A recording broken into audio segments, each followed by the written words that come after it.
Welcome to part 2 of 1988. Hopefully this won't be a 6-parter. Well, all we can say is it's proven the point. 1988 was a great year for film.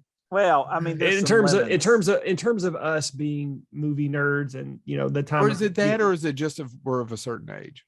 That's what I'm getting at. Yeah. But a lot of the movies in 1988 had an impact on. When you say all of us, I'd say it definitely. No, absolutely. I mean, we've already talked about Beetlejuice and Willer, and Funny Farm, and briefly, we should Crocodile Dundee 2, and we didn't talk about Who Framed Roger Rabbit enough, and Dead Heat, which stars Vincent Price. I do love Dead Heat. And then we also now we got to see past. We now got to see past the ammo. Yeah. All right. Yeah, I was to say. That's on my to-do list. So what happens in the first week of July, James? Not much. One movie gets a midweek release, which I assume is an art house film. A Handful of Dust. Oh God. Which stars James Billy and Kristen Scott Thomas. So nobody saw it. Let's move on. That's terrible. I shouldn't be mean. But July 6th, we get 2 comedies. Both of them will only go on to make $20 million and $22 million between each. The low one is a sequel. In July of 1988, we now think of July as again tentpole, release your summer movies. That didn't happen. We got Short Circuit 2, which went on to make $20 million. I really enjoyed it as a kid. I'm sure it's awful now, but I love it. It's not great. But I'll be honest, that's a movie that if you told me you were going to remake Short Circuit, you'd be okay with it. Yeah, please. Well, supposedly they keep saying they're going to. They just haven't yet. But no, Short Circuit 2, I loved it as a kid, but I just like Johnny Five.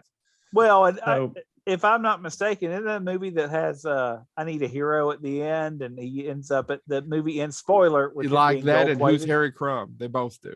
Yep.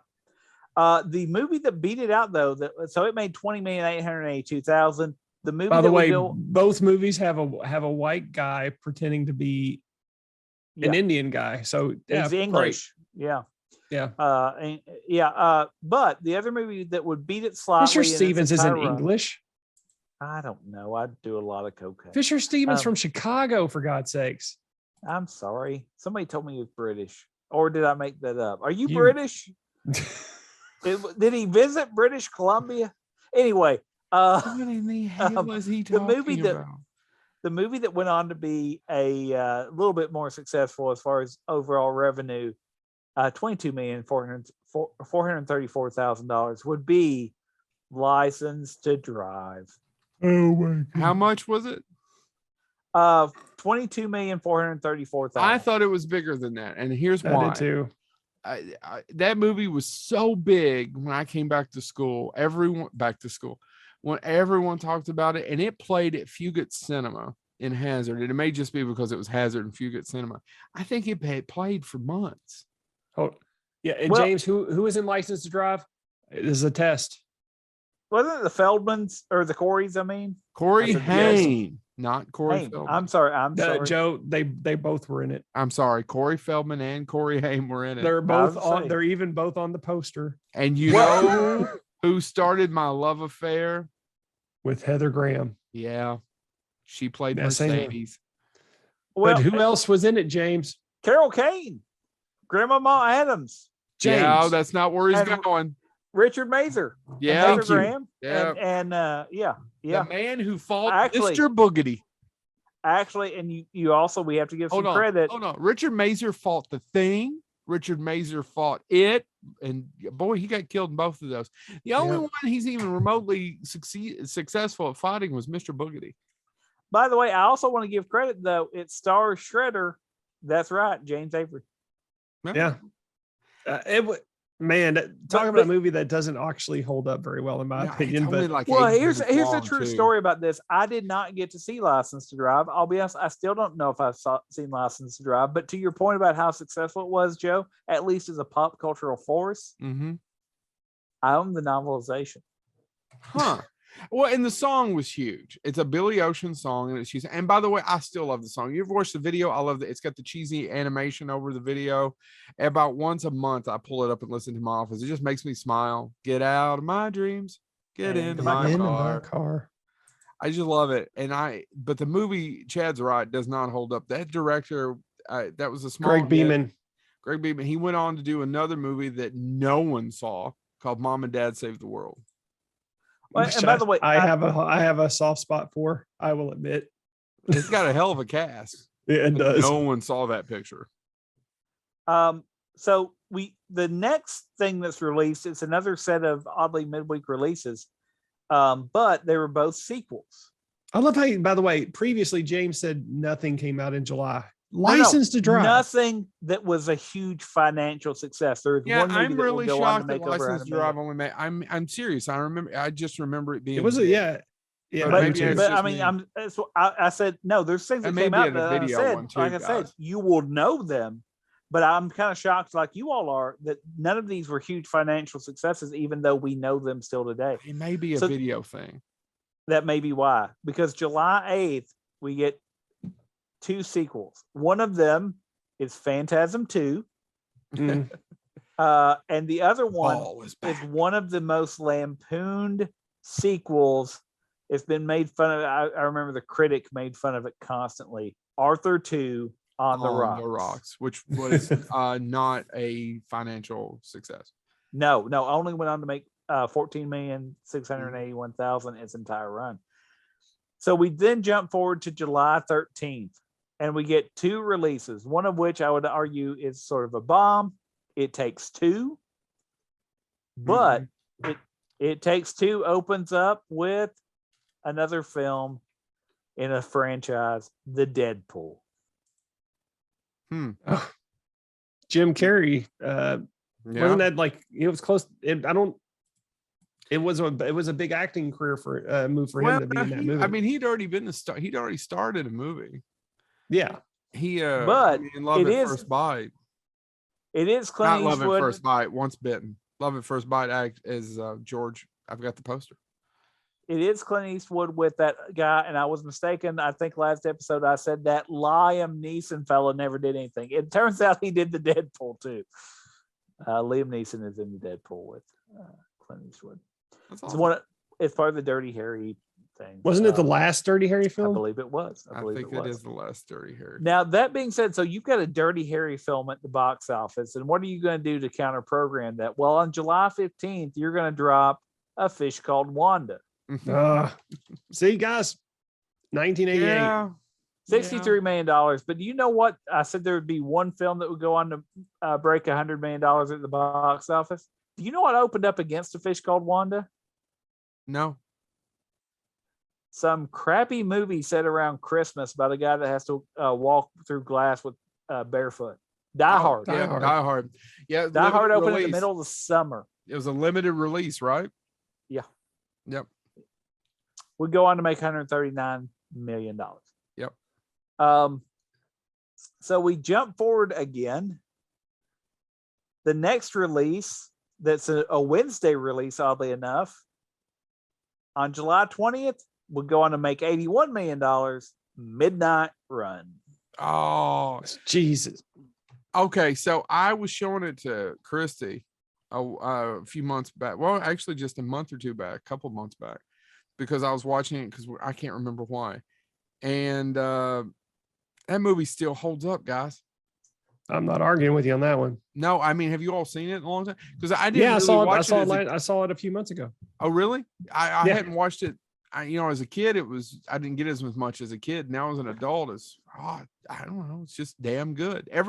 What it is there's not one flawless performance in it. Mm-mm. No, Charles Grodin. Who would have thought Charles Grodin and Robert De Niro worked? But it really does. And then you also have Dennis Farina, Joey Pantoliano. Pants. The movie's great. Yeah, and July, man. James, I was just like, just listed. I was expecting July to be a dud, but every movie he's listed for July has been. They just weren't huge successes. License to Drive theme. Well, hold on. Midnight Run was a big hit, right? 81 million. I mean, yes, it was a hit, but it's just, I think what I was trying to parallel is now we think of July, it's tent pole after tent pole after tent pole. And this is definitely not that sort of film. Yeah.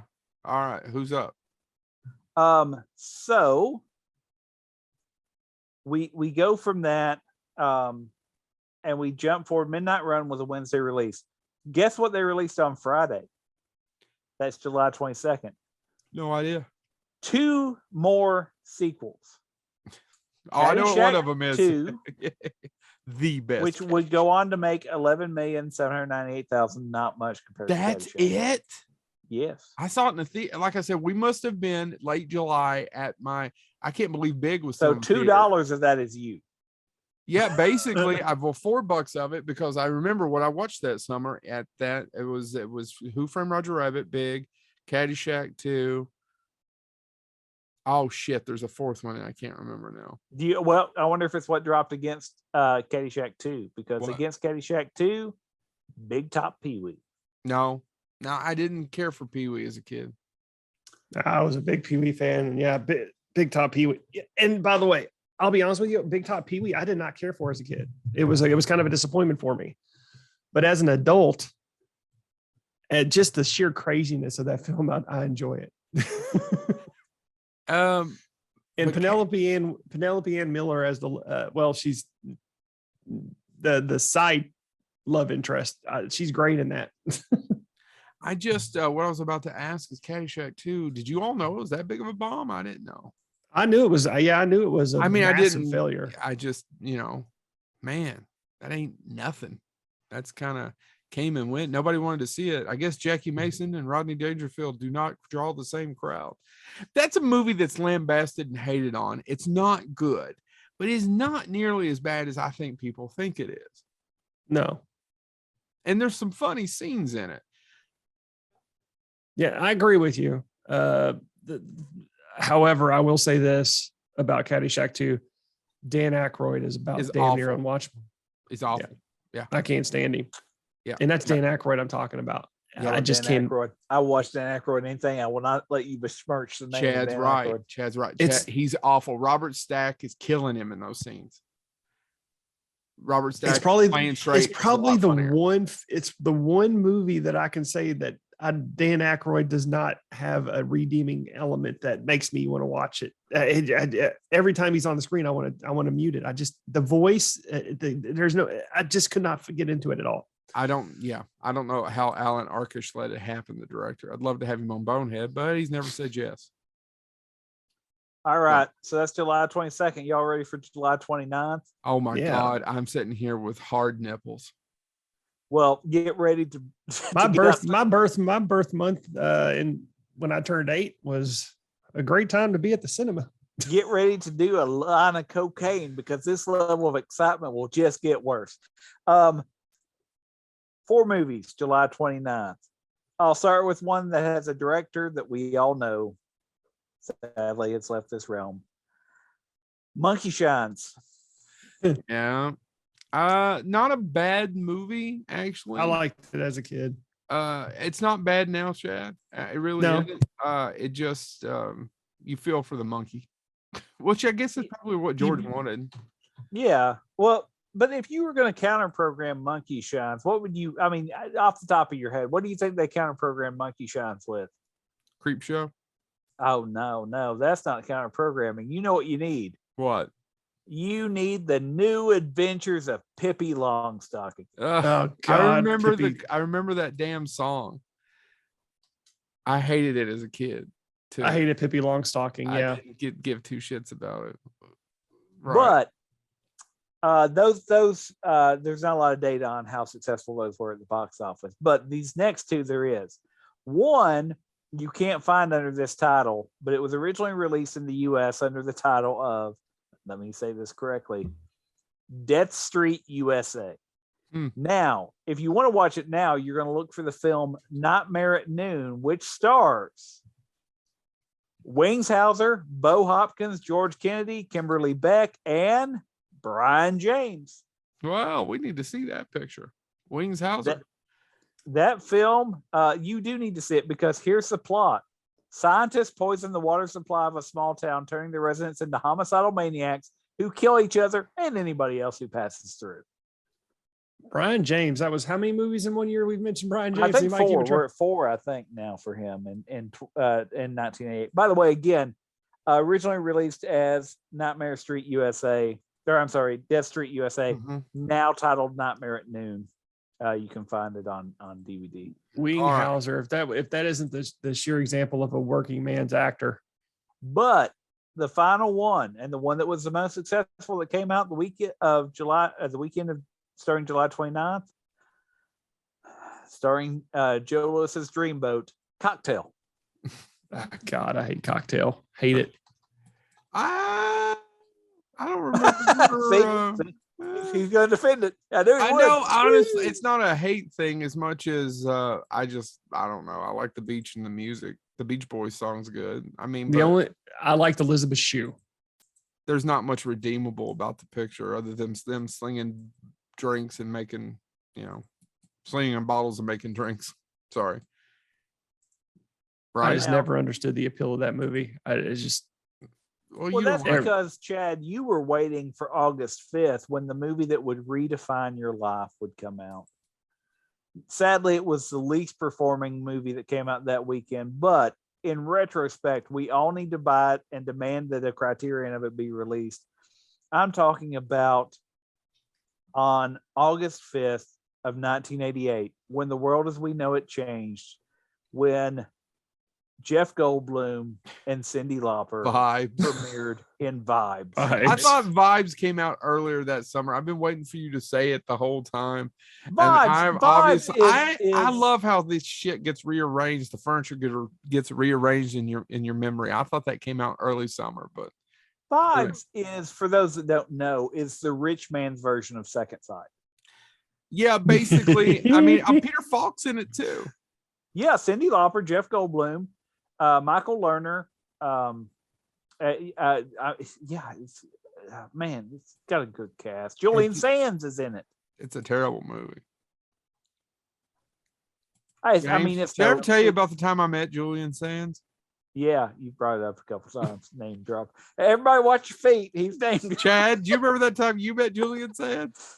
I never met him. I was in the audience. Chad, I remember that time you hit on Julian Sands. Keep going. What's the next movie? Vibes. Well, now that was an underperformer. I know you're shocked to hear that because it got beat out by The Rescue. Anybody know anything about The Rescue? Oh, you should know The Rescue. Is that Charlie Sheen? The Rescue, you see, was written by Jim Thomas, no relation, and John Thomas, also no relation. They wrote Predator. A group of kids venture into enemy territory in an audacious attempt to rescue their Navy SEAL fathers who were captured during a failed mission in North Korea, starring Kevin Dillon, Christine Harnos, Edward Albert, Ann Curry, some other people. Yeah, no, the Jim and John Thomas wrote Predator. Yeah, I vaguely remember this film, but I couldn't tell you one thing about it. Went on to earn about $6 million total. But it was beat out. August 5th saw the release of 1988's The Blob. And The Blob was not a hit either, but it went on to make the most of movies that were released that weekend. Well, so we'll talk. It's 2 Kevin Dillon films that came out in the same weekend. I like The Blob, but I do not care for Kevin Dillon in anything. I actually always thought he was kind of miscast in that movie. The rest of them are okay. I like her too. She may be a little Shawnee Smith. Yeah, Shawnee Smith isn't quite there in that. But that movie's that's a good example of taking something and making it much better. Mm-hmm. I just didn't do well. Right. I really did enjoy The Blob. As a kid, yeah. I mean, I still by do. Chuck Russell, and it's written by Frank Darabont, who's Shawshank Redemption. So who doesn't get credit for it in IMDb, by the way? Frank Darabont doesn't. Nope. Really? Theodore Simpson, Ken Lineker, and Irvin Milgate. I'm almost damn sure that he's one of the right. Oh, you have to click on it eventually. Yeah, he gets fourth billing. Yeah. Fifth billing under Chuck Russell. Yeah. He and Chuck Russell wrote and directed Nightmare on Elm Street 3, which was a success, and they were able to. But they actually go ahead. I didn't realize Bill Moseley was in it. Well, and the thing is they were actually trying to make the Blob before Nightmare on Elm Street 3. And then they were able, he'd already secured the rights, but the problem is it couldn't get it done. And then Nightmare on Elm Street 3 being a success, that he was able to make the Blob after that. Yeah, Chuck Russell. So what's next? I do recommend it if you guys have never seen it out there in remake land. It's slightly dated, but there's a ton of great character actors in it, and it just makes the story better. Yeah. I just think the leads are miscast. Keep going. We get one Wednesday release on August 10th was a Wednesday. We do get one release. That is when we do get Clean and Sober with Michael Keaton. And a bit of trivia about this. According to many sources, this is actually the movie that got him cast as Bruce Wayne, which Batman. According to some sources, John Peters was inspired to cast him as Bruce Wayne after he saw this film and realized he could do somebody that was struggling with inner challenges. So there you go. Anybody want to talk about Clean and Sober? Not really. Okay, good. Not like we're talking during it. But by the time we get to Friday, there's 4 films that come out. One is extremely controversial. One of them is a very long commercial, and the other 2 are okay. But we'll start with the lowest earner. The one that was an extended commercial stars Jennifer Aniston, used heavily by Paul Rudd. That's right, Mac and Me. That's what I think of your 1988, Chad. It gave us Mac and Me. It can give us whatever else it wants, but it gave us Mac and Me, and for that, it should pay. God bless him for it. Also, it also featured Jennifer Aniston. I said it, starring Jennifer Aniston. I wasn't listening to you. No, you just tuned me out. You know, I was talking to your mother about this. Anyway, we're both worried about you. It's a terrible movie. Oh no, it's awful. It has been Mystery Science Theater 3000 when it relaunched. The Gauntlet, which is available on Netflix, riffs it. And oh my God, I knew it was bad. I remember it being bad. And then I watched it riffed, and I'm like, they point out things that make it even worse. And it's Mystery Science Theater 3000, so it's done in a way that's funny. But I have never been to a McDonald's and been in the middle of a dance party. Well, that's because you've never been to McDonald's with me. By the way, have you all seen the thing that shows McDonald's in the 80s versus now about how they used to try to make it look fun, but now it intentionally looks depressing? Yeah.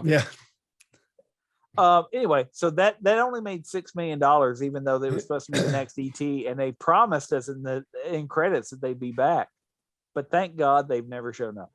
Anyway, next to that was the one that had a lot of controversy. And Joe, you may be able to talk about this. Maybe Chad, you may as well. The Last Temptation of Christ. So I've never been able to get through it. I've never. Neither was he. It's DVR'd right over here. And for 3 years, I have tried to get through it. And I watch a scene and go, that's interesting. There's not a damn thing compelling about it. I remember. I'm totally on board with him. I've still never finished it. I remember when it came out, and it was a big thing in my church that the local cinema in Hazard wouldn't show it.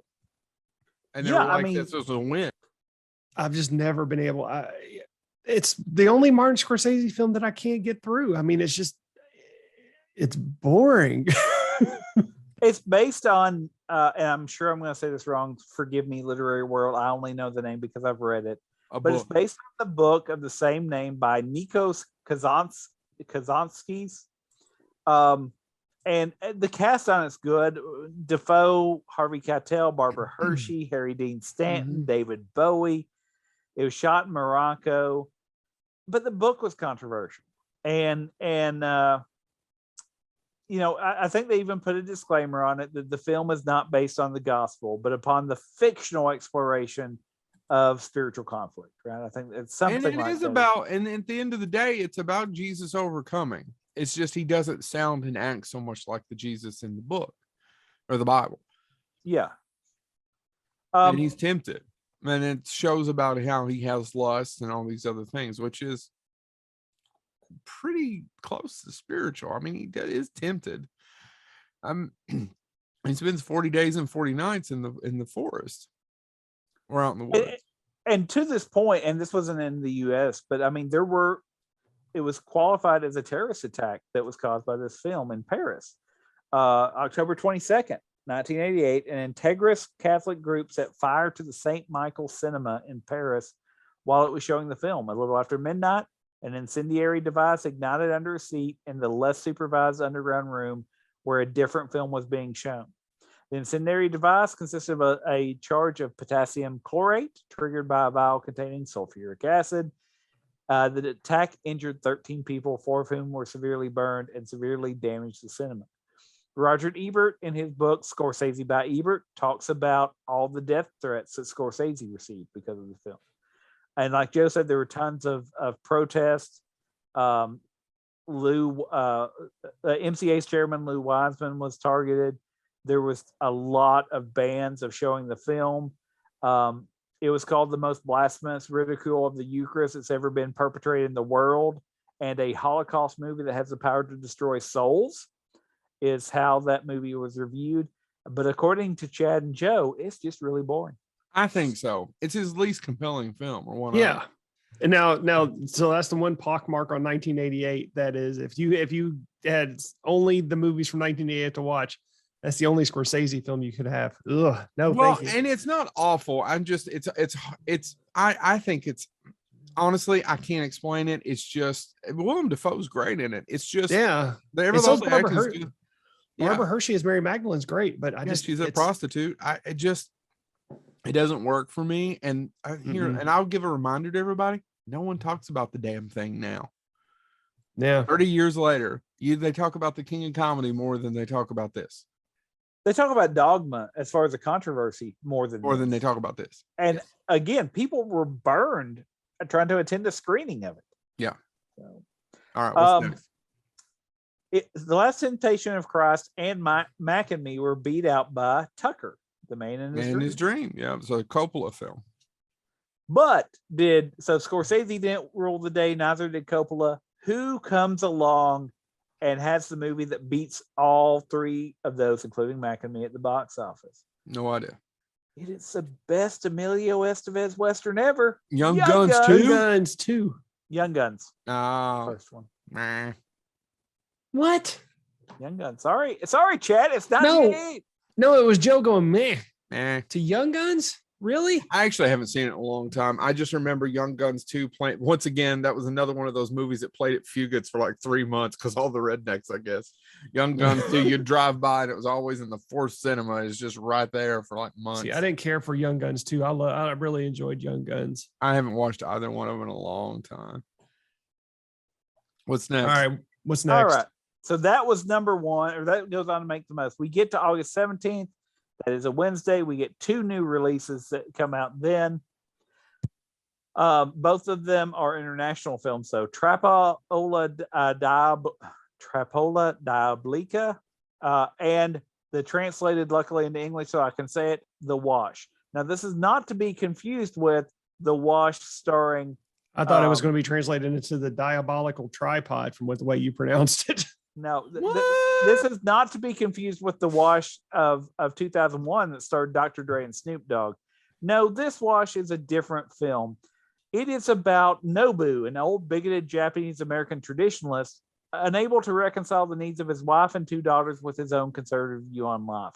I've never seen it, and given that description, it's probably not what I want to rush out and see. It stars Mako. I would see it just because Mako's in it. Well, you're right. I probably should give it a shot. It sounds depressing to me. And I'll watch The Seventh Seal at the drop of a hat. However, on the 18th, which you're going, wait, a Thursday release too? Yes. We get The Miami Connection. Oh my God. I still have not watched that movie. I gotta watch it. What is the Miami Connection? The Miami Connection. James, go. I have seen The Miami Connection. It is also, I think Riff Tracks makes fun of it. Yes, they do. I've seen that version. There's so much looking into the camera that's unbelievable. It was originally directed by Woo Sang Park. It was then reshot by YK Kim. Who's the star? But here's the one-line summary. You can take it as you will, Joe, about why you don't or do need to see this film. A Mhm. martial arts rock band goes up against a band of motorcycle ninjas who have tightened their grip on Florida's narcotic trade. Yeah, I don't want to see it. Okay. That came out on Thursday for some reason. But then we get to Friday and we get two films, one of which involves Mick Strawn. The other one, though, which was a lower earner that weekend, was the comedy Married to the Mob. Yeah, there you go. The other one that went on to obviously make the most of movies that premiered this week, A Nightmare on Elm Street 4, The Dream Warriors. Yeah, came out the same weekend as Married to the Mob. Yeah, that's a Jonathan Demme film. They always say that. Well, there's one critics. There's Jonathan Demme before Silence of the Lambs. You get movies like Married to the Mob, and then there's Jonathan Demme after the Silence of the Lambs. You get Philadelphia. All right, next. August 26th. I want to start with the lowest earner because the title alone, and I'm sure one of you has seen this, but I have to say it. The title alone of the lowest earner tells you why it's the lowest earner. Hero and the Terror. You've seen it, haven't you, Chad? Yes. Of course, I've seen a Chuck Norris film. I don't think I've ever seen that one. Oh, it is terrible. Yeah, it didn't do well. For one thing, you got to believe. Is it Richard Keel or is it? I thought. I'm sorry, I'm trying to remember. I thought Richard Keel was the Terror, but I might be remembering that wrong. It doesn't matter. Yeah, it's bad. It's Chuck Norris and Steve James. If you look up Steve James, you'll go, oh, it's that guy. Mm-hmm. But it's just he's trying to track down a serial killer. But actually, I think it was Jack O'Halloran that was the serial killer. Sorry, not giving credit. You know who Jack O'Halloran was? He was in Superman 2 in Dragnet. Sorry. Continue on. That's okay. All right. So that was the lowest earner. The next lowest, and Chad, feel free to talk about your love for this film, was Hot to Trot.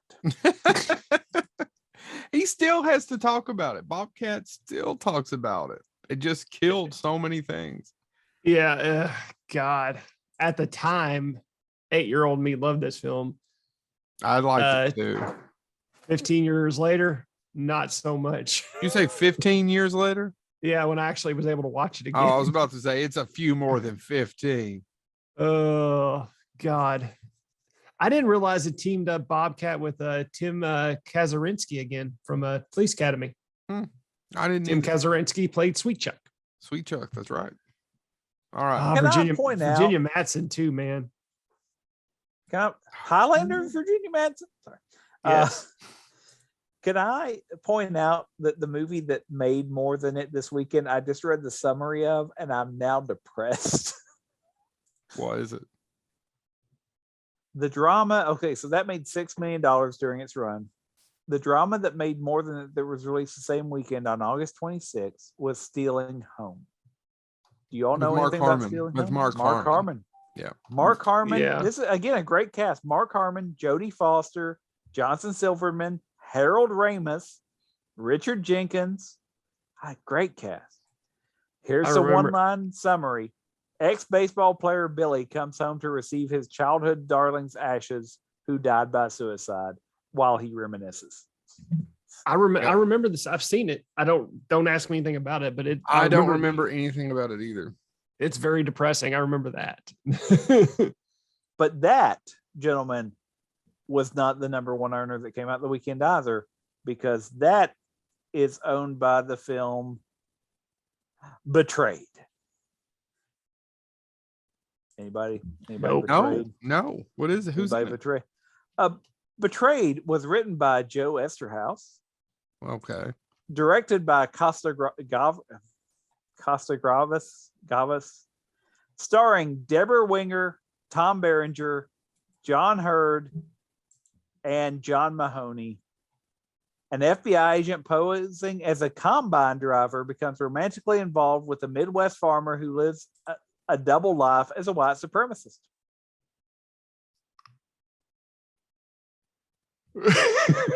I'm sorry, I don't have anything to add to any Yeah, of this. Anything? I'm How did that sorry. go on to make a 25, almost $26 million? No idea. How did Hot to Trot fail to not only stealing home, but people were like, that horse movie, I'd think about that. That could be a good time. But let's go watch this white supremacist farming movie.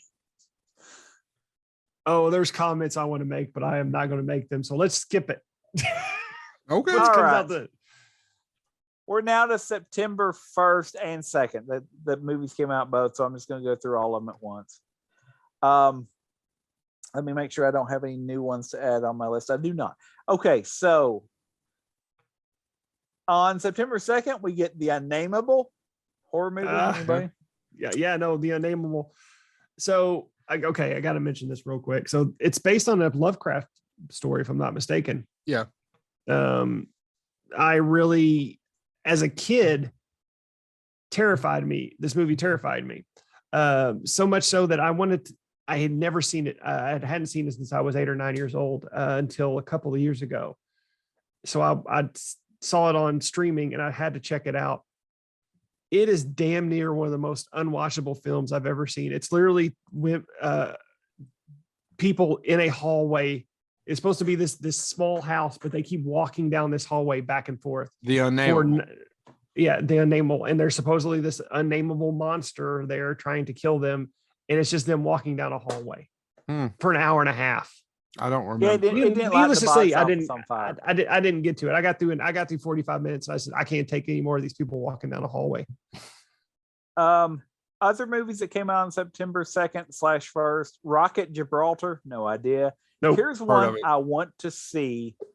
It only made $157,000 at the box office, so it really was probably a very limited release. But if y'all have seen this, let me know. Freeway, directed by Francis Delia, stars really no major names. Billy Drago is in it. No, never heard Richard of it. Belzer. Here's Why are you going to read the plot? Because I want to. This needs to be added to our list. Yeah. A deeply troubled priest becomes a crazed driver because he has a deeply troubled past, causing him to go on a nightly shooting spree across the highways of America, preying on any motorist because he feels a fanatical religious crusade to do so. No, I don't know anything about it. I'd give it a shot. All right. So anyway, Freeway didn't light the box office on fire either.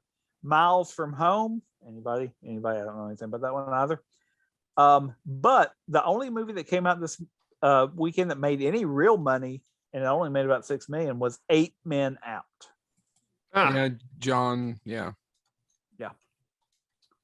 So we jump forward to September 8th/9th. They had movies coming out both, so I'll do both of them. Two classic baseball films in 1 year. Huh. Yeah. One of the low earners.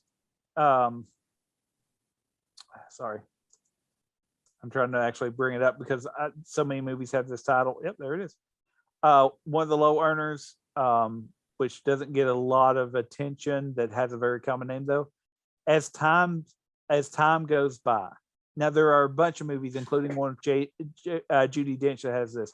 This film though was directed by Barry Peake and stars Bruno Lawrence, Nick Needles, and Ray Barrett. It's about a surfer who stops in for a bite to eat in a 1940s type diner, eventually realizing it is not a diner at all. It is a spaceship disguised as one, and the owners of the diner are aliens. Wasn't that a Twilight Zone episode? Well, it's also, as time goes on, times ago, but it wasn't a huge hit either, by the way, if you were wondering. The other movies that came out this weekend, though, Some Girls. Okay. Keep going. And the one that you'll probably know at least a little bit about, the comedy Moon Over Peridot. I've actually seen it. I saw it when I saw it. That's it stars Richard Dreyfuss. He's an actor who does impersonations of this, I don't know, dictator in Ecuador or what have you, some South American, and then it gets killed. It's got Raul Julia in it. Chad, you might like it. You like Raul Julia? Yeah, I do. Raul Julia is the bad guy. So it's got some funny scenes in it, but I don't think that was a big hit, was it, James? No. probably a somewhat modest. Let's see, it made about $12 million. Yeah, it's Richard Dreyfuss and Raul Julia. He's impersonating the dictator after the gets killed or dies. I think he dies with his having sex with his mistress. Well, who's next? One that actually I guess I should probably see because I'm interested. Homeboy. Homeboy was released on, again, it's another weird release date, September 15th. Does anybody know anything about Homeboy? Nope. No. Written by Mickey Rourke, directed by Michael Saracen, starring Mickey Rourke and Christopher Walken, a simple, self-destructive drifter and tough, small-time boxer with a brain injury that could kill him meets and falls for a cute beach carnival owner, but also befriends a sleazy, friendly criminal who's planning a big score. That happened to me. Well, I'm assuming it's Christopher Walken. Yeah, I'm assuming. That happened I would to me hope. once. And the other one that came out is the action film Homeboy did not do well. Neither did the action film that came out against it, 7 Hours to Judgment. No idea. No idea either. All right, we're to September 23rd, which luckily has 4 films. Maybe we'll know one of them. Actually, one of them I do know. And it was the #1 movie that weekend. But the lowest one we'll start with is Kansas, the thriller suspense film. That's got one of the, it's that Matt Dillon? I think it's Matt Dillon. I don't know, but it's called Kansas. And why would you name your thriller suspense film Kansas? I don't know. Have you ever driven through Kansas? I have. There's a Yes, lot of Yes, dirt. it has Matt Dillon and Andrew McCarthy. See? I've probably seen it, but I don't remember anything about it. Well, there you go. So Kansas was not a big hit. Sweetheart's Dance did better than it did. That's a drama. And Dead Ringers, which was a thriller suspense film, did better than it. Well, that's because it's Dead Ringers is directed by David Cronenberg. David Cronenberg and starring Jeremy Irons as twins who are surgeons. And it is as bizarre as you think it would be. Yes. Yeah, and man, the ending of that film still just yeah. Went on to make over $9 million, but it failed to beat the #1 drama at the box office. It would go on to make 25 that was released this weekend. And that would, of course, be Gorillas in the Mist. Oh, well, yeah. I prefer Dead Ringers. I just never was into that stupid gorilla film. What? You love Congo. Yeah, I love Well, Congo. I liked it. I haven't seen it since I was a kid. I can't remember if Sigourney Weaver was nominated for for Best Actress for that or not. Yeah. It seems like She was. Yeah, it's a good movie. What's next? I just thought it was boring. Joe just wants to get through this. He just No, all right, I mean, if we have something funny to say, but do you have anything funny to say about the fucking Gorilla Mist movie? I'm glad she died, and I hope she burns in hell. Spoiler alert. Is that the one about that's not the one about Jane Goodall, is it? No, it's Diane Fossey. Okay. I get him murdered, confused. right? Yeah. It ends with her, like, it doesn't show the murder, but it basically implies it. Yeah. If I remember correctly. That sounds about right. September 28th, we actually got a Wednesday release. And Joe, you may know this. I didn't know it's Henry Winkler directed Memories of Me. Yeah, with Billy Crystal. Billy Crystal and oh shit, he's in the Friars Club. Alan King. Alan Hale Jr. Or King. Alan King. Alan King. Chicken a la Hale King. Yes, I've seen it. Written by Eric Roth and Billy Crystal. Yeah. Well, what it's real quick, it's about he's a doctor and his dad is Alan King, and he was basically a 2-bit actor who made a living, and he's having either dementia or something illness. His Billy Crystal's trying to connect with him in later life, but he was an overly successful actor. That's quick. It only made about $4 million at the box office, but 2 days later on September 30th, we would get 4 movies. One was an international film. Nilo knew her. No idea. No. But the next lowest earning I own on DVD, Elvira, Mistress of the Dark. Well, it does have that nipple thing at the end with the twirlies. Actually, the reason I remember Elvira Masters of the Dark is, and of course, it came out in '88. I saw it when I was a kid. I did too. And the scene that's burned into my head forever is the thing at the end with her twirling the things on her nipple. No. Well, you're a different kid than I am. I know. I was not a perv at birth. How is that a perv? She's perv to be. It's Cassandra Peterson, James. She's fucking smoking with or without that goddamn wig. But the line that burned in my head forever is when they're going to burn her at the stake, and they offer her a cigarette. Do you smoke? I guess we're getting ready to find out. Burned in my memory at age 8. Could not get rid of it to this day. I can replay that scene in my head. That and her poodle. There you go. Anyway, I did not think he was saying poodle. I didn't either. I was about to give him total props. That because is it's burned in my head too, my friend. That is totally beat out though. It made $5 million, making $5,500,000 during its run. Is Heartbreak Hotel. Yeah, that's directed by Chris Columbus. It's about Elvis. It's a fantasy film. Yeah, it's not good. Is that the one? Wait, who plays Elvis? I don't remember. David Keith. World War II Special Forces badass David Keith.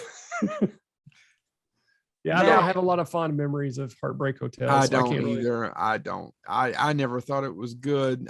But Chris Columbus would go on to direct Home Alone and the first 2 Harry Potter films for everyone. Which he got as didn't he get as a consolation prize because he couldn't do Christmas Vacation? Well, he got Home Alone as a consolation prize for Christmas Vacation. Yeah. Yes, that's what I was saying. Yeah, I mean that's a good balance. Yeah, and by the way, the one thing I'll say about Heartbreak Hotel that I can remember, David Keith is not a good Elvis. I don't remember. And I really like David Keith. So, okay, what's next? The number 1 movie that came out on September 30th is The Funny People of Its Day. But I just want to talk about it for a second because you kids like The Omen. Yeah. So David Seltzer wrote The Omen. And let's say you were going to make a movie about stand-up comedy. Who would you get to write the script? Obviously, it's David Seltzer. And why not, while he's writing it, go ahead and tell him he can direct it. And while he's directing it, go ahead and cast Sally Field, Tom Hanks, and John Goodman and call the film Punchline. And nobody will remember it 30 years later. I remember it, but a lot of the jokes are kind of hacky. Yeah. Well, that's one of the things that a lot of people talk about is why can't movies make a good movie about stand-up comedy? And this is one of those examples. Also, the Judd Apatow film, Stand Up, is that? Or is it Funny People? Sorry, that's what I was saying earlier. It's the funny people of its time. Sorry, my brain's failing me. Yeah. No, I mean it's just any movie about stand-up comedy they just cannot get right. By the way, Damon Wayans is in it. It's got a good cast, obviously. But it's got John Goodman. I mean, it's got a ton of people. Yeah, John Goodman plays her husband, and she just wants to be a stand-up comic, and she's a mom, and that's what it's about. And I forgot what I was going to say. And just Tom FYI, Hanks plays the guy who's up and coming and edgy. And Tom Hanks said this is one of, I don't think he's overly fond of this film because one of the things that he tried to do to prepare for it, because he's not a stand-up comedian. And I think that's one of the things that, why am I forgetting Superbad and The Sitter's name? Jonah Hill talked about when he did, had a part in Funny People or whatever, that when he had to do stand-up because they wanted him to actually try it, it was terrifying. Well, Tom Hanks experienced the same thing. He was supposed to write and perform his own 5-minute stand-up at the Comedy Store in California, the big stand-up club, to prepare for this movie. And his exact quote about it was pure flop sweat time, an absolute embarrassment. My material actually only lasted 1 minute and 40 seconds out of the 5 minutes, and I had no theme. So there you go. Yeah. So yes, to your point, Chad, I think it is hard to do a stand-up. I mean, unless you're doing an autobiography and you're following one person's story, to do it about an overall theme. A lot of artists say this, and I don't know if it's necessarily true, but I don't know that I disagree with it either. Stand-up's the hardest art form. It is, because I mean, you got to get up there and you got to just make people laugh nonstop for 5 minutes to an hour and a half. Well, actually, you don't even do it nonstop. If you do that, they miss the jokes. I'm no, You got to be you got to be timing. It's just in damn near impossible. So Yeah. there are a lot of people, and I've heard a lot of writers or a lot of actors say the hardest art form would be stand up. Who's next? All right. October 1st, gentlemen, we're getting into the Halloween season. So, of course, we're going to start with the best film ever to star Clu Gallagher, Tim Robbins, and John Cusack. Sorry, I almost said Joan. That's right, Tapeheads. I've never seen Tapeheads. I've never seen Tapeheads. What? Have you? Tapeheads is about a couple of creative losers accidentally becoming big shots in the video music industry, which means it wouldn't make sense today. MTV is dead. But it was a box office bomb. Only they didn't even make $500,000. Was beat out by Bird, which is directed by Eastwood. And Bird was beat out by Things Change. Don't know that one. Let me look up Things Change because I don't know it either. I was hoping one of y'all would have Things No, Change. I've never heard of it. Have you heard of it, Jen? Not off the top of my head. No, it's Donna Amici and Joe Montana. Yeah. Directed by David Mamet.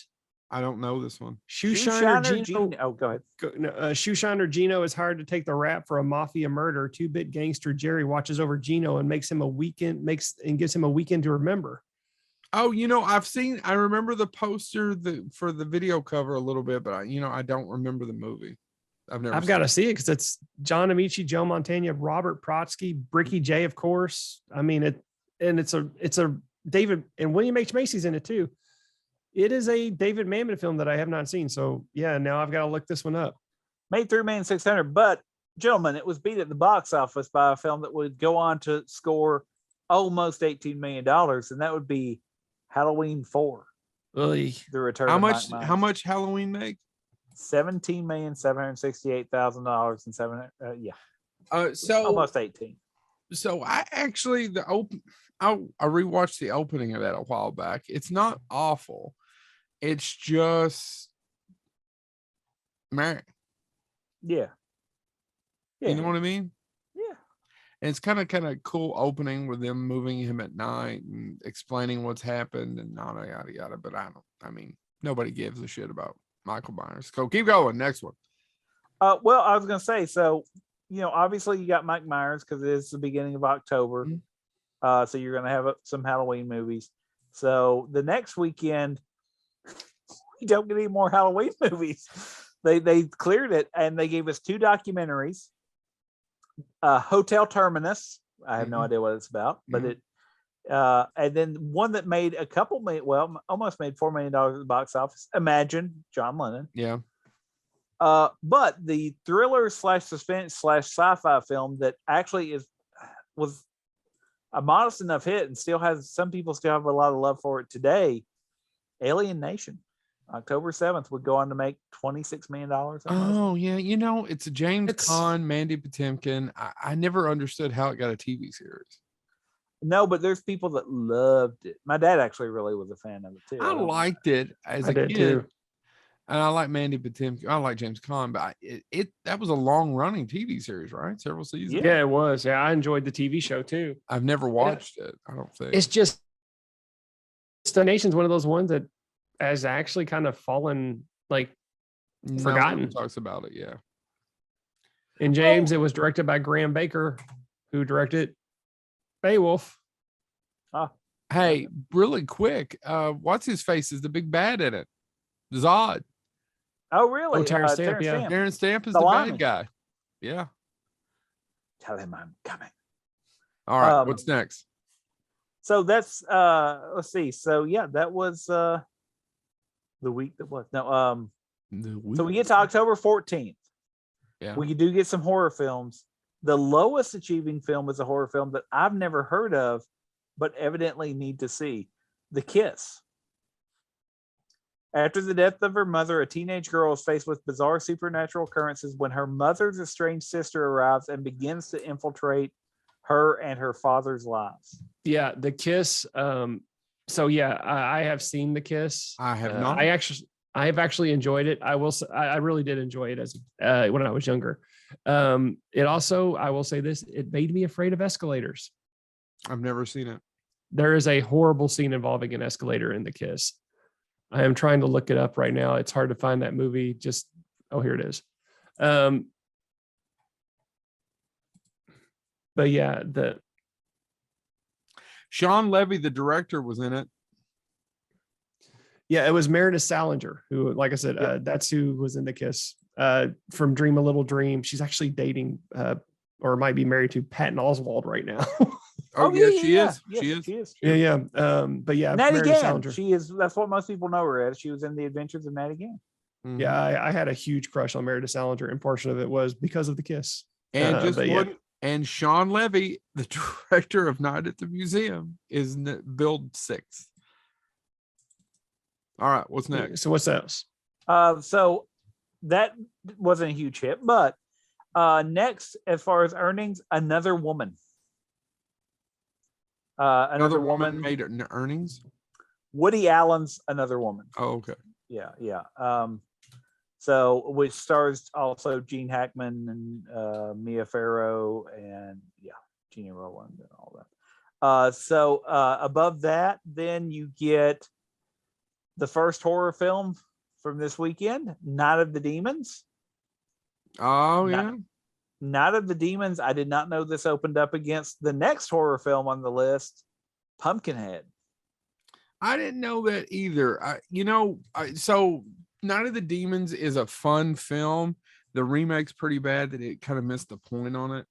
I enjoy it. It's not something I could go back to. I know Amelia Kincaid and the other ones, they still do a lot of shows, a ton of shows, but I love Pumpkinhead. Yeah. There is something about Pumpkinhead that just works. What do you guys think? It is a creature feature. It's also directed by Stan Winston, but there's something about it that just makes it so much different than every other film like that. Yeah, I agree. Yeah, it's one of those. It's billed. One of the taglines was a grim fairy tale. It is grim. Yeah. It very much that. Yeah. It's a fairy tale, a horror film fairy tale. I like it a lot. Sorry, I'm going off on it. No, I really Pumpkinhead it works. It works. It's underrated. By the way, not number one at the box office though, because the movie that premiered this week that would go on to be huge not huge, banked $32 million at the box office, The Accused, the drama, starring Kelly McGillis, Jodie Foster, etc., etc. Okay, we need to take a quick pause. We're back. October 21st, a day that will forever live. No, October 21st saw the release of 6 films. Now, some of these are still well known. Some of them are only known to me. We'll start with the lowest earning, Brothers in Arms. Nope. All right, moving on. Next after that, Little Dorrit. Nope. Little Dorrit, just as an FYI, is based on a Charles Dickens novel, which means it's really long and depressing. Enough said, moving on. The Lair of the White Worm. Now that one I know by Ken Russell. I've actually seen it. Yeah, it beat Little Dorrit, by the way. That also stars Hugh Grant. Yep. I should say, by the way, as far as Little Dorrit goes, that would star, if you're a completist, Derek Jacobi and Alec Guinness. So Derek Jacobi.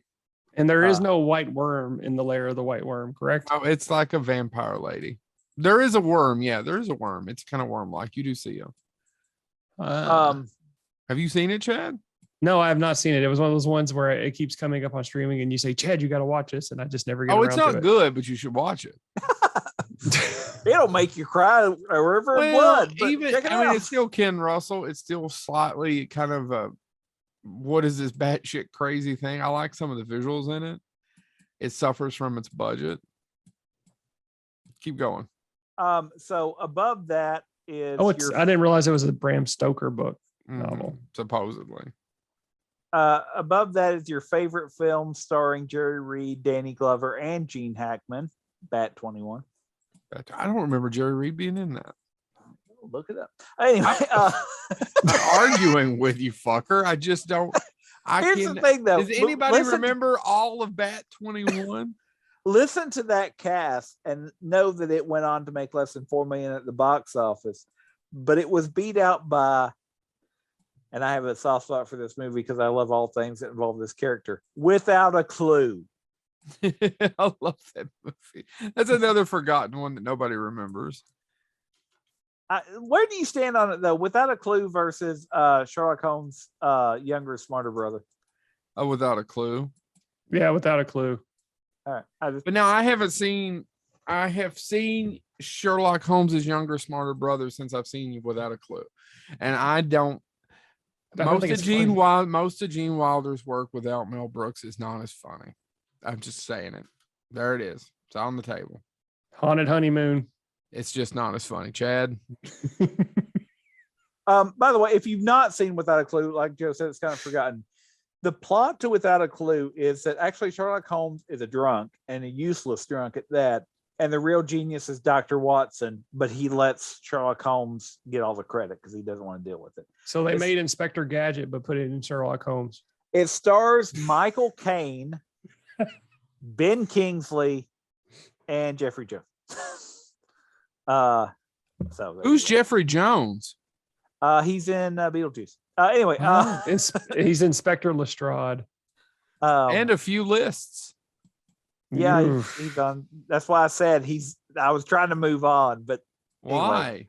Anyway, because I'm Without a Clue. Anyway, Without a Clue though was not number one. It was in turn beat out by the film that Joe always tries to get me to see, and I know the box cover art for, but I never will actually watch the film.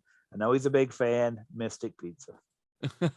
I've never actually seen all of it. I've never seen it either. I've seen it on DVD shelf. I've had it in the room with me. It's got Vincent D'Onofrio in it. Yeah, no, a lot of people love it. I mean, it has. It only made 13 million, but it has a great cast, many of which went on to do other things, including. I did not know Vincent D'Onofrio was in Mystic Pizza. Yeah, he's the love interest. Yeah. That killed that. Did not know. I did not know. I was unaware. Moving on. So that was a pretty loaded weekend. The next Without week, a Clue never loaded any weekend. I wonder how it there were holds a lot up of now. releases that week. So that's October 21st. October 28th. Guess how many movies come out, Joe? 2. 1. Okay. And Blast off. Again, you'll notice, Chad, if you look up the poster for this, it's got somebody holding a gun, a pistol. Feds. Oh, yeah, Feds with Rebecca De Mornay. Yeah. I remember that one. It's not good. Yeah, I do too. No, and Mary Gross. Now Feds came out, and that was the only... Mary Gross to people who have no idea who that is. The mousy character actress. Actually, I just described her. But am I not spot on? Yeah, that's basically what she is. Yeah, I didn't remember her name. She plays the same character in every single movie or TV show she's been in. So, does she still work? Yeah, she's she stopped working in 2012. She was in Raising Hope. Okay, so there you go. Now that, by the way, was the only movie that came out on the 28th, which would have been the Friday. We did have one Saturday premiere, and most people would be. Again, I think this gets lost on people now, but the only film to my knowledge that involves a huge robot starring Joe Pesci, Sean Lennon, and Michael Jackson, Moonwalker. Yeah, you're right. I don't think people remember that Moonwalker came out. I forget that it did. And I don't remember a damn thing about it, by the way. I didn't remember Joe Pesci. I remember him turning into a giant robot. That's all I remember. I don't even remember that. So, and Joe Pesci, if I'm not mistaken, has a crazy wig in that movie. Yeah, it's completely forgettable. But the video game I remember more than the movie. I didn't even know there was a video game. Oh yeah, it was huge. There are arcade machines on the Sega Genesis. It was everywhere. Huh. All right, so. That closes out October. And what are you going to ring in November with? The answer is, of course, another horror movie. No. So November 4th, we get a horror movie. And by the way, Chad, I don't know if any of you all have seen this. If you have, please let me know. But it honestly looks like they straight up stole from Critters and used it on the poster. The Brain. No. Directed by Ed Hunt. I'll look it up now. Stars Tom Brescia Anand, Cynthia Preston, and David Gale. And of course, David Gale, right? We all know David Gale. I've never seen The Brain. Yeah, I've seen I've seen the poster. Yeah, and it keeps getting suggested to me on something. And it must be it's Amazon Prime. It's not terribly rated on IMDb. It's 5.2 stars out of 10, which is, for a lot of 80s horror films, that's a pretty good score. Mm-hmm. But anyway, Right. that was the lowest achiever at the box office. The Good Mother was second lowest. Then The Good Mother. That's another Liam Neeson, directed by Leonard Nimoy. Yeah. Right? Yeah. Diane Keaton, Liam Neeson. Yeah. Jason Yeah. About her daughter. All right. What else? So that made almost $5 million, but The Good Mother was beat out by, very famous in some circles still today, U2, Right on Hum, the concert video, the concert movie. Yeah. Made almost $9 million at the box office. A lot of people don't think about that. And then the drama Everybody's All American made almost $13 million. That's also with Dennis Quaid. He plays a football star. And then the movie that went on to make the most, making a little bit over $13 million, They Live. That didn't come out to November. Nope. Well, it was number one at the box office. I think we've talked on it before. They actually removed it from the theater before it was, while it was still. I don't know the reason. Yeah, I don't understand it. They Live is. But it was number one at the box office. God, that's one of the best fight scenes of it in movie history. It all happened. It was happening, and it happened. They Live a documentary. If you think about it now, yeah, it's a documentary. It's a documentary. Yes. It's not even satire now. All right, next. So that was November 4th, and we get one midweek release, which I did not know. And this is just when it first premiered. It was midweek. Child's Play, November 9th. I didn't know that. November 9th. Why did they? They saved all the classic horror film. Well, They Live isn't a horror film, but Child's Play didn't come out till November. Yeah. How much did that make? It went on to make over $44 million. And by the way, this is a true story. My daughter, that's not right. My wife is a year younger than I am. Now, I was 8 in 88. That would have made her 7. Her father, I believe her parents had recently been divorced. So not a Joe Louis story. I won't go into the full details about how you lived a Dickensian struggle. But her father took her to the movies quite a bit. And one of the movies he took her to see was, it's about toys. She'll love it. Child's Play. Yeah, she does love it, though. She does love it. Well, now, I think at the time it was a bit much for her, which is probably why she loves it now, right? Things that used to scare you learn to love. Yeah, that's true. Which is how she married me. Anyway, November 11th, when we actually get to Friday, I did not know this movie tried to go up against Child's Play. Actually, I'll start at the bottom for these. A Cry in the Dark. The drama, November. Chad, 11th. what happened in A Cry in the Dark? A dingo ate my baby. Hi, Glenn. Meryl Streep.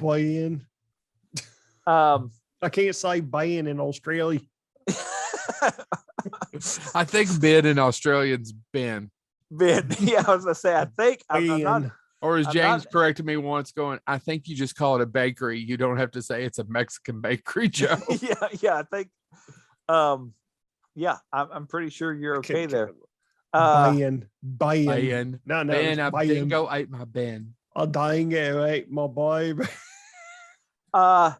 So, but anyway, A Cry in the Dark made almost $7 million, but it was beat out by our next film, which is a sequel to the greatest film involving people who fly jets and planes and everything.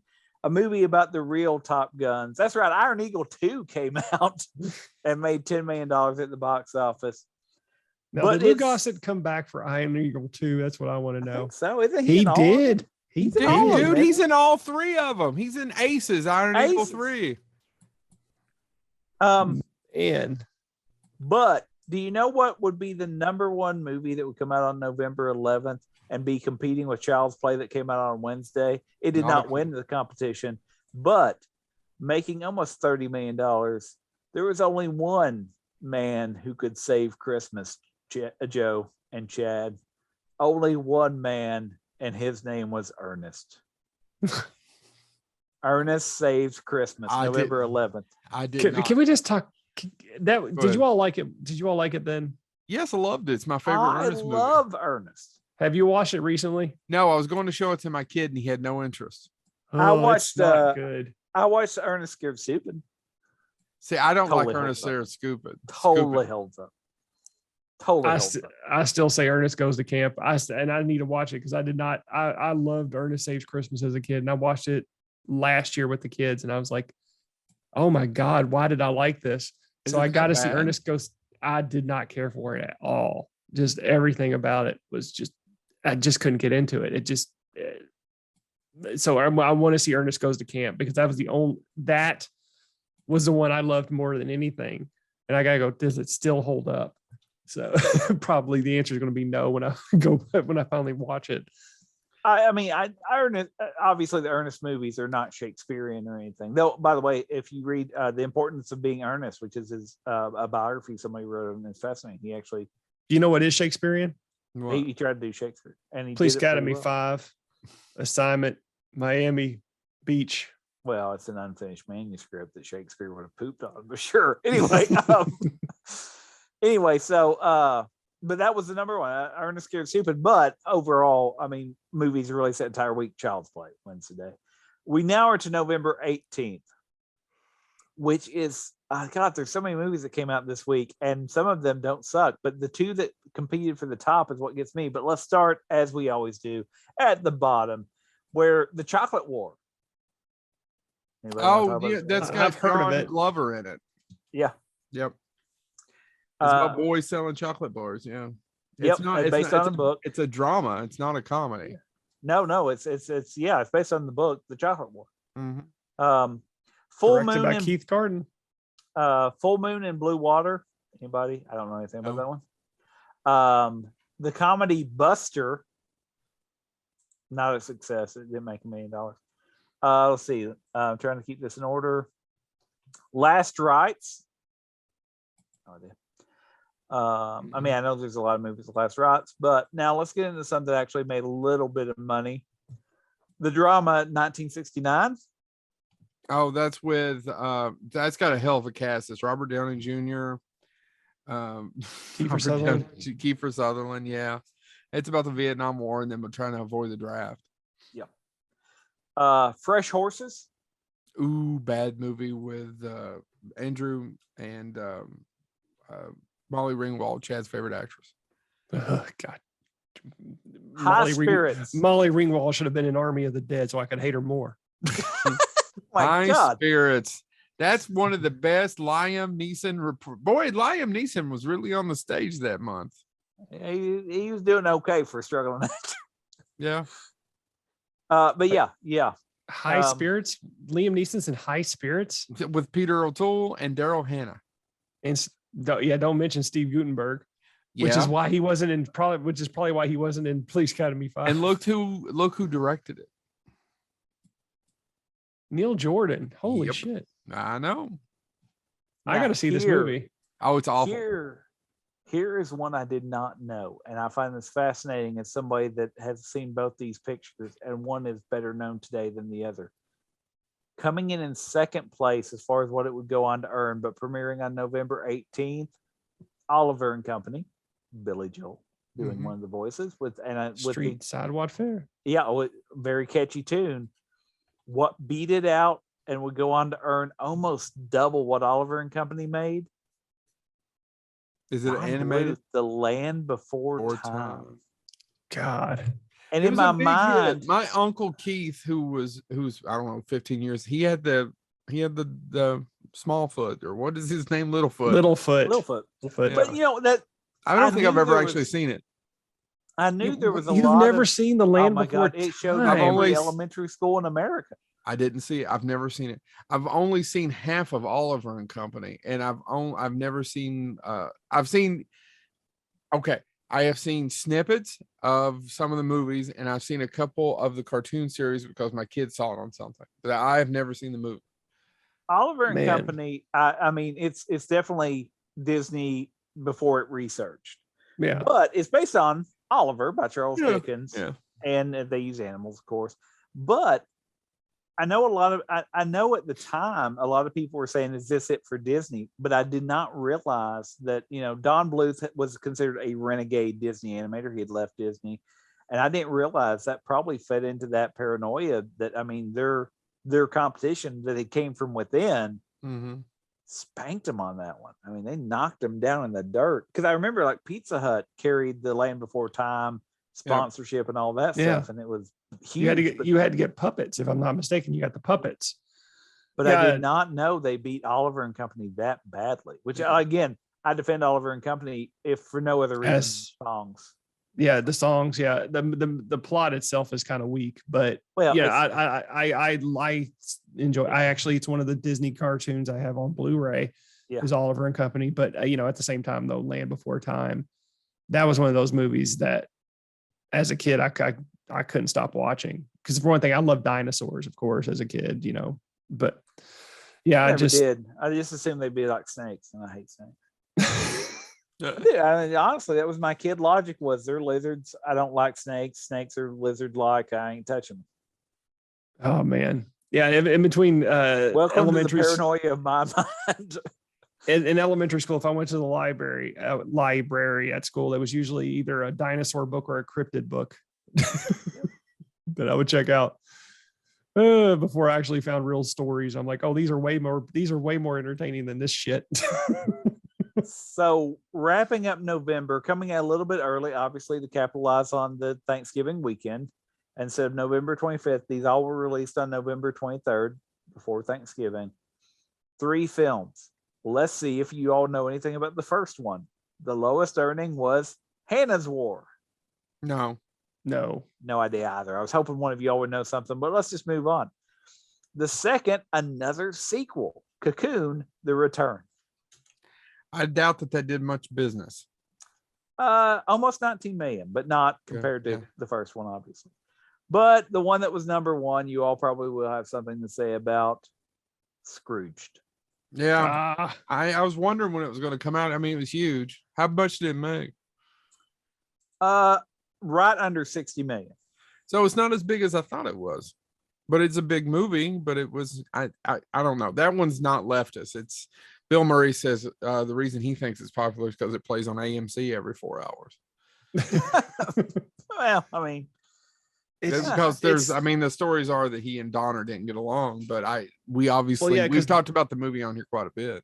And Carol Kane was a complete nut job during the making of it too. Oh, really? I've never heard that story. Like she would walk off and she'd run off and cry for no reason, and then she would also hurt Bill Murray. So yeah, it was but it's my favorite Christmas movie of all time. It's crazy. Is it bad that I didn't realize until I was older that it came out in 1988? I mean, I don't think I saw it, guys, until I was probably. Oh, I saw it first edited for TV, probably 91. Yeah, I was real lucky. I saw it in the theater that year. Yeah, I didn't see it till much later, and then it just happened to fall into the 1988 year, along with all these other amazing. James has been listing movies. I'm like, God, I love this movie. I love this movie.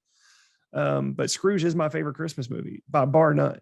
I don't watch think there's this anything. year. I was going to, and I didn't get a chance. I didn't either. Honestly, I think one of the reasons I didn't get to see it for so long because my father loved all versions of A Christmas Carol, and I've said before, like Muppets. God, yeah, when we did the Christmas Carol episode, he loved it. This is the one exception. My dad hated Scrooged. Huh? Would not watch it with us. Would not. He said it would. I don't know. I can't tell you what, but he literally hated Scrooge. This is probably the first year in over a decade I haven't watched it. So I didn't get to watch it at Christmas. There's just so much stuff going on, and then we were watching other movies with the kids. Yeah, I never got to watch it. I didn't get to watch it.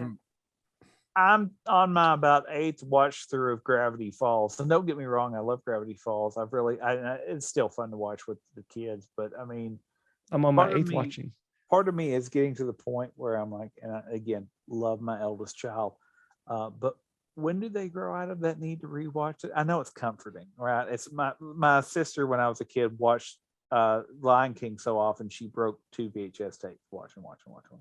So I get it, but when do they grow out of that? Because I'd like to watch. I it. don't. I'm on my 8th watching of Encanto. I still haven't Sorry. get to watch it once and fully because We I are getting off topic a little bit. I know. But anyway, my eldest has watched it 4 times, Chad, and I've not got to watch it once because I always come in the middle and she's like, well, I don't want to restart it. Anyway. So what's next? So we're now to December. The end is near, gentlemen. This is the last month of the year. That's how calendars work. Check it out. But by the way, for our listeners, it is officially 1:30 in the morning and we are all like, James isn't because James is a goddamn vampire. Yeah, James just fucking keeps going. Yourself. And I've got to go to work tomorrow. Hold on, wait, no, it's Sunday. I got to go do the Lord's work. Come on, Chad. I mean, James. Who are you now? I'm just. All right. Well, whatever that was. Anyway, December 1st, the Lord's work. We do get one Thursday release, and this is a film I don't think gets talked about much anymore, but it's got a great cast. It's got a director most people know, Alec Baldwin, John C. McGinley, Michael Wincott, and Eric Bogosian, Oliver Stone's Talk Radio. Which is based on his show, which also starred Eric Bogosian and J.S. Krasinski. I don't think that's John C. McGinley is what I was McGinley. trying to say. Yeah. It was a Broadway play. What made about $4 million. Now, that being said, it came out on Thursday. On December 2nd, which was Friday, we get 2 very different films. One of them made not exactly, but close to half of what the other one. The one that would make the half of what the other one made would be Tequila Sunrise. Kurt Russell and Mel Gibson. Yeah, you know what? I prefer Talk Radio. Yeah, you know what? Took Tequila Sunrise out and shot it in the face. Well, Joe, you own the poster for this one because if Reggie Jackson's going to kill the Queen, we're going to make a movie. I didn't know it. Naked Gun came out in December. It was a big hit. How much did it make? Over 100 million? It made 78. It made double what Tequila Sunrise made. Yeah. And was it way cheaper made film than Tequila Sunrise was? It was 78 million in 88. Can you guys imagine? It would be like 150-200 million dollars now. Double at least. And that's not chicken feed, so the Zuckers are riding high. Yeah, it's right behind my back. I forgot about Naked Gun coming out in 88. Well, that's okay because on December, here's what followed up that weekend. And buried, by the way, the Naked Gun as well. But first, let's start with the the lesser performing films. My Stepmother Is an Alien. Oh my God. All right. That's the second worst Dan Aykroyd performance. Man, yeah, it is terrible. That's just a bad movie. Well, you know what, guys? It's about Richard Benjamin, isn't it? Let me tell you how I can imply that movie was not great. Because people went to the theater and saw the poster for My Stepmother Is an Alien and saw the second best performing weekend movie that came out this weekend and went, yeah, we'll try this one. That would be Mississippi Burning. Oh my God. William Dafoe and Gene Hackman. Look it up, kids, if you haven't seen it. It's not a feel-good film. No. But do you know what film came out this? And speaking of, I know this was a hit, but to see how well it outperformed Naked Gun blows my mind. Coming out on December 9th and going on to make $217 million, Twins. Yeah. Wow. I mean, I didn't it was realize Twins came out that close to December. And that close to Naked Gun. Two big comedies, one after another. Right before Christmas. And here's what gets me. The movie that came out December 14th, which is one of my all-time favorite films, that both of those would go on to overshadow. But first, we'll start with the lower ones. All 3 comedies, by the way. And think of, in my mind, you've got Naked Gun, comedy. Next weekend, you bring out Twins, comedy. And then the studios released 3 other comedies a week later. Yeah. One being the Torch Song trilogy. That was hilarious. Okay, well, whatever. But I'm gonna get you, sucker. Yeah. Good film. It's the And two on parodies. December 14th. What was Torchstone Trilogy a parody of, Chad? Sorry. on December 14th. I have more jokes. I'll leave them alone. On December 14th, with Yeah. Killing Naked Gun Field. in theaters, with Twins in theaters, Dirty Rotten Scoundrels. Oh, Frank Jeez. Oz, Michael Caine. how much did that make? Only, I mean, I say only 43 million. Yeah. Sizable At amount. least it didn't get killed. But No Dirty wonder Rotten- Scrooge only made 60-some million. Yeah, Yeah. Dirty Rotten Scoundrels is one of my all-time favorite movies. I show it to my kids. My kids loved it. So 4 weeks in a row we had Scrooged, Naked Gun, Did you say naked? Twins. Good? Nick, Naked Gun, Twins, and then Dirty Rotten Scoundrels. Yeah. 4 of the man, Twins. all Yeah. in 1988. By the way, Twins is one of those that it made Schwarzenegger and Ivan Reitman filthy rich because nobody wanted to put Schwarzenegger in a comedy. And they took points, and then they got extra points, and they made such a deal on that movie that they got loaded. Yeah, I don't know if we need to see part 3 with Eddie Murphy. So I mean, Probably not. Just reminding Twins that's yes, we loaded. expect not only that, but Part them 2, being the you age mean? that they You're- are now. Twins Twins never 2, made did a I say- sequel. Yeah, 3. Well, you think of it because they did make 3 movies together. They made Twins, Kindergarten Cop. Well, Schwarzenegger and Ivan, and then the one where he's pregnant. Junior. Junior. Which I was about to say I was going to make a Junior joke. So yeah, no. Well, Chad, they do break this up sort of. I mean, some people classify it as partially comedic, though I argue that it is a drama. On December 16th, after they do Dirty Rotten Scoundrels and all that, they released Rain Man. No. Wapner's song. Anyway, December Who 20th, would say that was a comedy? there's people that argue it's got comedic parts. I'm not making this up. It's actually on my screen. It's qualified as a drama comedy. There is some, yeah. There's the scene where he farts in the booth. That was fun, but that was improv. So And of He course, really that did. He would be what farted. you- he farted in there. I didn't know that. Yeah, Dustin Hoffman just. so we get- farted. We He just get farted Rain in the- Man. Okay, Chad. Do you need a moment? You all right, Do we bud? need to- I just thought about him farting in a phone booth with Tom Cruise. It's not funny, but him laughing so hard. I know. If I'm we need tired. to pause, if you need It's 1:30 in the morning and everything. Dustin Hoffman. You lost me at farting in the booth with Dustin Hoffman. It's 1:30 in the morning. I'm thinking of Dustin Hoffman farting in a phone booth. It just makes me laugh. Go, James, go. Go. I don't even know what's up anymore. Anyway, so we get Rain Man 4 days after Rain Man, because they're starting to roll stuff out trying to get Academy Awards. Working Girl. Yeah, that was a big hit too. Would go on to make $64 million. And then one day after Working Girl, they released 3 films. These are all dramas. One fails pretty much completely. It makes only $3 million, but it was an import anyway. That's Pell the Conqueror, which stars Pell Herverder. I don't know. It's Dutch or something. Max von Sydow's in it though, so there you go. The other 2 though, you all do know. Dangerous Liaisons. Yeah, Yeah. John Malkovich. And for your love of Bette Midler, Beaches. Do you remember when Bette Midler farted in that phone booth? Hey, who was the other actress? Is it Barbara Hershey? It gave Barbara Hershey a cold in her heart from the fart that killed her.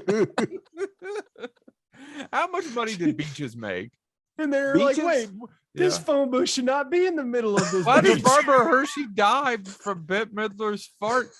She said, It's a well-known fact. It contains asbestos. Only Midlers. Only Midlers. They have an should've entire done this person that handles her on the set of Hocus Pocus 2. Look it up.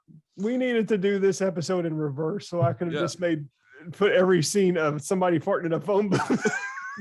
But now it's ruined because it's at the end. Well, that's what all independent cinema is. It's not gay cowboys eating pudding. It's farting in a phone booth. Boo. No, I'm serious. How much money did Beaches make? $57 million. Yeah, it was a big hit. It was a big hit. Yeah. There's No, and by the way, all these movies were coming out making a ton of money. 1988, man. So December 23rd, to lead into Christmas, there's 3 films. I want to talk about these because I think this is hilarious.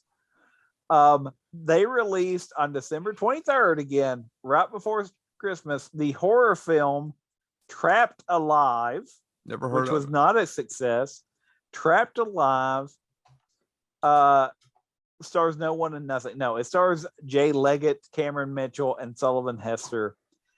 Several escaped prisoners and 2 hostage women, along with the sheriff's deputies, care. We don't find themselves trapped in a mine shaft, where a cannibalistic mutant is hunting them for food. Which is that's what cannibals do. Yeah, I was going to say, why is that shocking? If it was like, oh, a vegetarian is hunting them for food, that would be weird. Anyway, that they thought that'll be good for Christmas. The other one, though, you all do know, December 23rd, they said, you know what the kids will like for Christmas? Let's make sure they have a Hellraiser film to see in theaters. Hellbound, Hellraiser 2, December 23rd. Would they release that at Christmas? Well, hopefully they thought they would make money. And it did it? It made $11 million. For its budget, they made money. Those movies, those Hellraiser movies, they mainly the first 2, they did make some money in the theater, but their money was made in, VHS. Yeah. And the other one that they did release, which makes a little bit more sense, and I think was remade by Johnny Depp later. December 23rd, The Accidental Tourist, directed by Lawrence Kasdan, with William Hurt, Kathleen Turner, and Gina Joe Davis. Yeah, I almost said Joan, but Gina Davis. Actually, The Accidental Tourist is actually not a bad movie. Have either one of you ever seen it? No, he writes books for travel people who have to accidentally travel, and they have a dead son, and he and his wife are coming to terms and are split up, and he meets Gina Davis. It's fun. And then Gina Davis gets in a phone booth. Can't even say it. And farts and gives Barbara Hershey heart cancer and makes all those beaches cry. And then Ed Begley Jr. reminds her how much that methane gas is polluting the environment.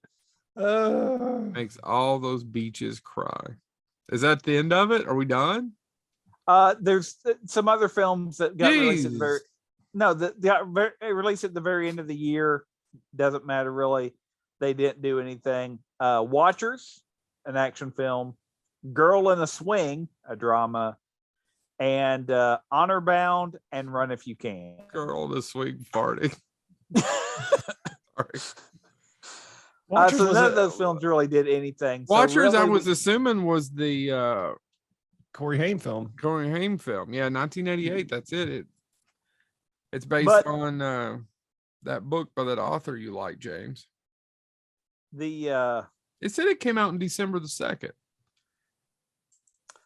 They have it listed here later. I don't know why. Sorry, I'm just going by what they have, but I doubt believe it. You. That being said, so we really do end, as far as major releases, we end on Accidental Tourist, Hellbound, Hellraiser 2, and Trapped Alive is how they ended the year. 1988 had some winners, folks, but it really had a lot of winners. Yeah, it did. It did, but it had a lot of sequels and a lot of misses too. I mean, that July, it's stuff we all know, but I think July, in a weird twist, may have been one of the lowest earning months of the entire year, which is weird for movies to have a low earning July. Well, and real quick, I want to look up Dream a Little Dream to figure out when the shit this other crap came out. 89, man. So 2 years. Yeah. Body swaps. Body swaps. What was the other one other than Dream a Little Dream? Like Father, Like Son. There's the one I need to look up. I think we already talked about that. I think it came out in 89 too. It's either 89 or 90. There it is. 87. 87. Oh, shit. That was the real OG. Kirk Cameron and Dudley Moore. And one of those people really Still believes in alive. God now, and the other one's Kirk Cameron. Yeah. Well, it was directed by Rod Daniel, and Rod Daniel gave Chad 2 of his favorite films, K9 and Teen Wolf. K9, yes. Teen Wolf, not so much now. I don't and Beethoven second. Never seen it. No, I have seen it. Don't care for it. You've seen it. And he directed about 24 episodes of WKRP in Cincinnati. You know, I'm going to go on record. Let me say this again. I've said this before, but I'm going to stand by it. Bingo's a better movie than Beethoven. There, I said it. Come at me, dog movie people. No one You believes. son of a bitch. Hey, one has Charles Grodin. Yeah, it's Beethoven. I don't know. I didn't look at it. What the On fuck that are you note- going with that? On that I note, don't know. he also directed The Super, another movie that Chad loves with Joe Pesci. And when Joe Pesci farts in that phone booth, It gives Barbara Hershey heart cancer. How do you? What do you mean? I smelled up the place. Am I like Rita Rudner funny? All right, guys, this has been our second part of 42 parts. We're so sorry. We won't do another one of these for a while. Thank Glenn you. for tuning in. Shaddix. Glenn Huh? Shaddix is in Bingo. Glenn Shaddix also farted in Beetlejuice and sent it all the way to #1 at the box office. Surf Ninjas. I'm stopping recording. Thanks for listening to